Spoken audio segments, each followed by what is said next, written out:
এই যে একটা সেফটি শু, এগুলা এই সেফটি শুগুলো সৌদি আরবের 70 রিয়াল দিয়ে কিনা হয়েছে আর কি। আমাকে কোম্পানি আমাকে কিনা দেয় 3 মাস পর পর।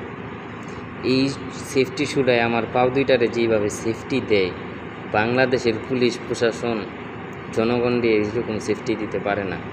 তার মানে এর দ্বারা কি বোঝা গেল, বাংলাদেশের পুলিশ প্রশাসন এই সেফটিগুলো, এই দুইটা সেফটির থেকে অনেক দুর্বল। আর বাংলাদেশের এই যে এমপি মন্ত্রী এগুলোর কথা তো বাদ দিয়ে দিলাম, বাংলাদেশের যে আছে জজ ব্যারিস্টার, হ্যাঁ, যারা কোর্টে তারপর আপনার থানায় বড় বড় পোস্টে চাকরি করতেছে, মানুষের বিচার আচার করে, এরা তো এই জুতার যোগ্যতা এখনও হয় নাই।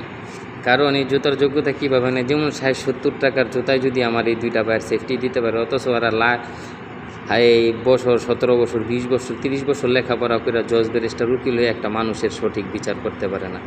যদি সঠিক বিচার করতে পারতো তাহলে বাংলাদেশে ধর্ষণের বিচার কেন হয় না? কিছুদিন আগে একটা সোহাগ নামের একটা ছেলেকে পাথর মেরে হত্যা করা হয়েছে, ওইটার বিচার হইল না। তারপরে কি আপনার আসিয়া নামের একটা মেয়েকে ধর্ষণ করে মেরে ফেলা হয়েছে, ওই মেয়েটাকেও, ওইটারও কোনো বিচার হইল না।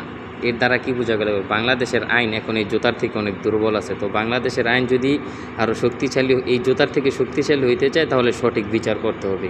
তো বাংলাদেশের আইন কেউ গালি দিবেন না, কথাগুলো কিন্তু সত্য, বুঝছেন? এই জুতার থেকে অনেক দুর্বল বাংলাদেশের আইন প্রশাসন।